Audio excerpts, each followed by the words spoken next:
La mangrove est-elle un danger en Guinée-Bissau? La mécanique est très présente le long des côtes.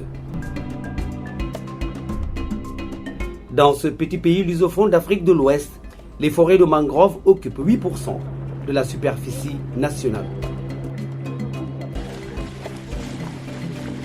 C'est le second pays dans la sous-région, derrière le Nigeria. Ici, les mangroves sont emblématiques. Mais en raison de la pression démographique, la dégradation des ressources et des écosystèmes côtiers s'accélère. Ce phénomène entraîne une perte significative des espaces jadis couverts de mangroves. Une intervention rapide s'impose alors pour réhabiliter les zones dégradées. On est là justement dans un site qu'on a commencé l'activité de RNA, c'est-à-dire restauration naturelle assistée de mangroves. Ici, on a travaillé dans le cadre d'un projet qu'on appelle Touring Foundation depuis 2015. Et si vous voyez, je veux raconter un peu d'histoire pour dire que ici on a commencé le reboisement. On a mis les propagules de Rhizophora, mais après, pendant un an et demi, on a constaté que l'Avicenne, il a vraiment pris la compte dans la zone et les Rhizophora presque ils sont morts maintenant. Nous sommes à Apilio, une localité située à 80 km au nord de Bissau. Ce village est un remarquable exemple pour la restauration naturelle de son écosystème de mangroves. Une équipe de spécialistes venus de 9 pays de la sous-région a visité les parcelles régénérées. Le constat est impressionnant. Quand on a vu que le premier obstacle pour que l'eau entre, c'était les digues, il fallait trouver une solution. Il fallait faire une activité qui permettra à l'eau maintenant d'avoir accès à ces sites-là.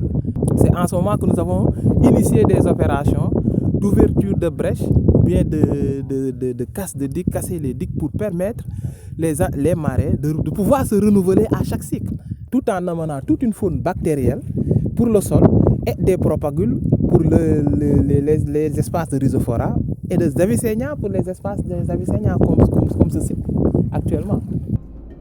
Apprendre de l'expérience des autres à travers le partage des connaissances et augmenter ainsi la prise de conscience des acteurs à la cause de la conservation et de la gestion durable des mangroves est une approche sur laquelle mise Wetlands et ses partenaires dans leur zone d'intervention. Nous sommes heureux car cette méthode a réduit nos efforts. Avant, nous perdions beaucoup de temps à essayer de trouver quoi ramener à la maison. Mais maintenant, nous n'avons besoin que d'un peu de temps pour trouver soit du poisson, soit des crevettes et d'autres espèces. L'équipe de jeunes que nous avons formée nous rejoint et cela facilite notre travail. Nous avons planté des arbres de palétuvier et nous récoltons ce qu'on appelle le stylo de singe que nous préparons à manger. Les mangroves nous ont apporté beaucoup de bien-être. La région de Cacheu et son parc naturel est la deuxième étape de la visite.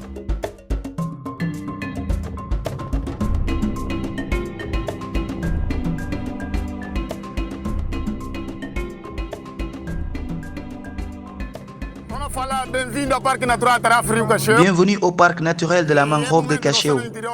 En ce moment, nous sommes à l'intérieur du parc, dans le cadre d'une visite d'échange organisée par Pape Bio.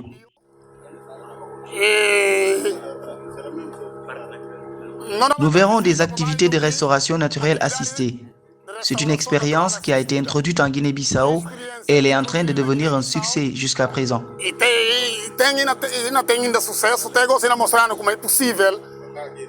Elle nous a encore prouvé qu'il est possible de continuer cette pratique de restauration.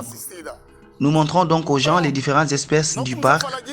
Nous avons remarqué 6 espèces de mangroves qui sont groupe de Rhizophoras, les Avicennia et Conocaps. Une zone humide considérée comme la plus vaste région de mangroves en Afrique de l'Ouest. Son paysage remarquable est caractérisé par une forêt de plusieurs espèces d'Avicennia et de Rhizophoras. La beauté naturelle et la riche biodiversité du parc font de cet endroit un laboratoire où la restauration naturelle, fruit d'une technique mise à l'essai par Wetlands, est plus que remarquable.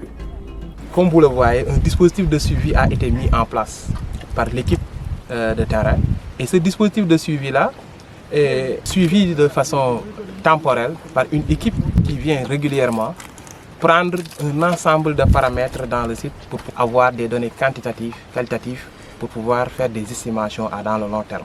Ce dispositif de suivi a été simplifié, comme vous le voyez ici. C'est un dispositif de suivi simplifié qui permet même à la communauté, même si c'est des gens qui n'ont pas eu à faire les études, ils pourront remplir ce dispositif.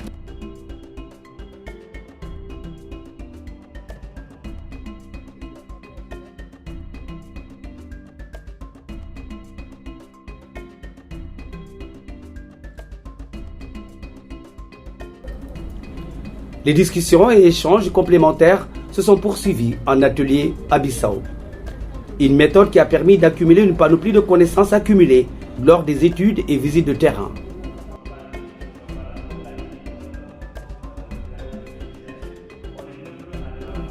Protéger les mangroves et promouvoir la restauration naturelle assistée, c'est aussi garder le bois de chauffe pour sa vieillesse.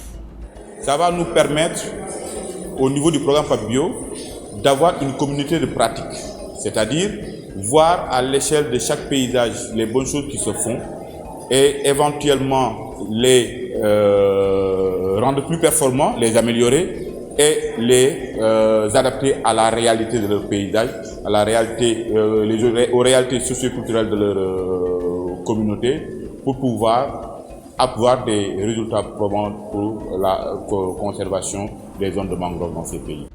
Grâce au financement de l'Union européenne, à travers le projet PABio et au support technique des ONG locales, les initiatives se sont multipliées dans toute la sous-région. Le projet Mangrove Capital Africa, financé par la fondation DOB Écologie, gagne par rapport à cette activité en termes de renforcement de capacité. Donc c'est un projet qui a pour intérêt de restaurer 1 million d'hectares de mangroves dans les deux régions, occidentale et orientale de l'Afrique, et de contribuer à l'amélioration des moyens de subsistance de 2 millions de personnes. Dans un contexte de crise dans nos pays, l'idéal serait de partager les expériences des uns et des autres. S'inspirer donc de l'expérience de la Guinée-Bissau, qui a associé les populations locales au projet, va faire tache d'huile du Sénégal au Bénin. Ce qui nous a le plus marqué, c'est que la régénération naturelle, en comparaison avec la restauration hydrologique que nous sommes en train de faire, elle est moins coûteuse. C'est-à-dire que si nous arrivons à nous approprier cette technologie, on va l'argent investi sur peut-être 2-3 hectares, on peut le faire sur 10 hectares avec la même somme. Une régénération naturelle, selon ce qu'on a vu ici, nécessite peu de moyens et est plus efficient également. La formation était très perspicace. L'aspect pratique de la formation était très instructif. Nous étions allés sur le terrain et ce que nous avons vu en classe est venu renforcer ce que nous avions obtenu sur le terrain. Nous avons obtenu des informations que nous attendons de la part du directeur de collecteur. Le délai a été fixé. Il y a une date valide à laquelle nous avons réellement fait le travail et c'est là le problème. Les acquis de cet atelier seront préservés car le but recherché, c'est qu'une fois les bailleurs partis, la population puisse continuer le programme et tirer le maximum de bénéfices. Essayons d'aller dans un autre territoire. Et là, nous allons pouvoir, si vous voulez, mailler tout le territoire, toute la zone côtière. Parce que si on n'a pas ces initiatives où les gens autour des plateformes se parlent, se concertent, on va se concentrer sur de petites zones, alors que la plupart des territoires côtiers est resté en rade. Et l'impact que nous voulons à la fin des projets, on ne va pas l'atteindre. Cette visite d'échange marque une étape importante pour le projet TPNTP, exécuté par Wetlands International et ses partenaires en Guinée-Bissau. Car l'un des objectifs de ce projet et de vulgariser les bonnes pratiques de restauration de la mangrove, à savoir la RNA, au niveau national, au niveau sous-régional et voire même au niveau international. Nous pensons que les participants à cet atelier pourront tester cette méthode une fois de retour à leur pays d'origine, tout en prenant en compte les réalités socio-économiques et culturelles pour chaque pays.